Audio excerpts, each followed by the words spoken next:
Être en bonne santé, ça veut dire être en forme ou ne pas être malade, mais ce n'est pas tout. La santé est un état de complet bien-être à la fois physique, mental et social. Notre santé est influencée par une foule de facteurs. Elle dépend par exemple de notre génétique, de notre genre ou de notre alimentation. Un autre facteur important? Le milieu où on vit. Notre milieu de vie influence notre santé bien plus qu'on ne le croit. Un milieu de vie peut avoir des effets différents sur la santé selon ce qu'on y trouve et ce qu'on n'y trouve pas. Voyons pourquoi et surtout comment transformer nos milieux de vie pour qu'ils soutiennent véritablement notre santé et pour qu'ils participent à réduire les inégalités de santé entre les personnes. Quand on peut se déplacer à pied ou à vélo au lieu de prendre l'auto, on fait de l'activité physique et c'est bon pour la santé. C'est plus facile de le faire quand le milieu le permet et nous y encourage. Ça prend donc des pistes cyclables, mais surtout des trottoirs bien entretenus toute l'année qui nous permettent de nous rendre à nos destinations en toute sécurité. Pour assurer cette sécurité, la vitesse de circulation des voitures doit aussi être adaptée au milieu. Par exemple, les chances de survie d'une personne frappée par une voiture roulant à 50 km/h sont de 25 %. Par contre, elles grimpent à 90 % si la voiture roule à 30 km/h.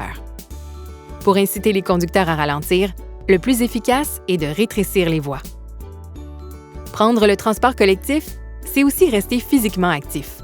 Se rendre aux arrêts et en repartir représente environ 1 heure d'activité physique à intensité modérée par semaine. Par ailleurs, dans les territoires qui en sont dotés, le transport collectif permet à davantage de personnes d'avoir accès aux emplois et aux services. Des rues agréables à fréquenter, ça donne le goût de les utiliser. La présence de végétation est un excellent moyen d'y arriver parce qu'elle offre de l'ombre et diminue les îlots de chaleur urbains. En plus, les arbres emprisonnent en moyenne 24 % des polluants dans l'air. En été, les espaces verts sont très efficaces pour réduire la température alentour pendant les vagues de chaleur.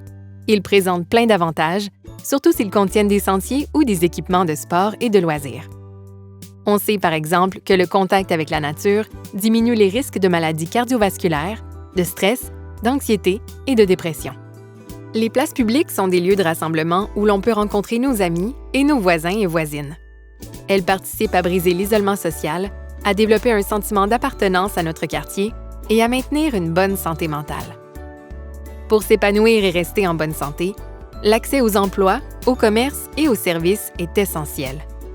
D'où l'importance d'avoir des épiceries qui vendent des aliments frais et nutritifs, une pharmacie, une école, une bibliothèque ou encore un établissement de santé et de services sociaux à proximité.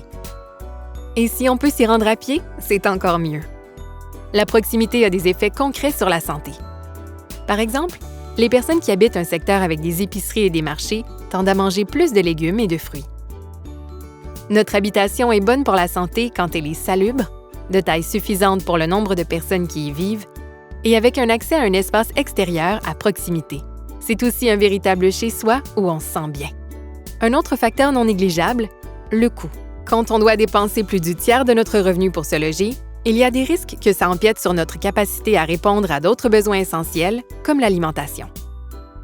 Et pour que tout le monde puisse habiter proche des commerces, des services, des parcs et des espaces publics, ça prend aussi une densité suffisante pour accueillir ces activités dans un périmètre limité. Il faut donc densifier aux bons endroits. En visant à consolider les secteurs déjà construits, on évite d'empiéter sur nos milieux naturels et agricoles qui agissent comme garde-manger, capteurs de carbone et parcs de plein air. Bref, ces milieux sont de véritables alliés pour notre santé. Un milieu de vie est donc favorable à la santé et au bien-être physique, mental et social quand il nous encourage à adopter de saines habitudes de vie, comme l'activité physique et l'alimentation saine, quand il contribue à nous protéger des nuisances et des risques, comme la pollution de l'air, les îlots de chaleur et les collisions routières, quand il nous offre les ressources nécessaires à notre bien-être, comme une habitation, des commerces de proximité, des espaces publics et de la végétation, et ce, peu importe notre genre, notre âge, notre revenu, notre origine ou nos capacités. En plus, les milieux de vie favorables à la santé entraînent une foule d'autres aspects positifs, comme la vitalité commerciale, l'inclusion sociale, l'utilisation durable du territoire et la lutte et l'adaptation au changement climatique. Et vous, comment votre milieu de vie contribue-t-il à votre santé et à votre bien-être?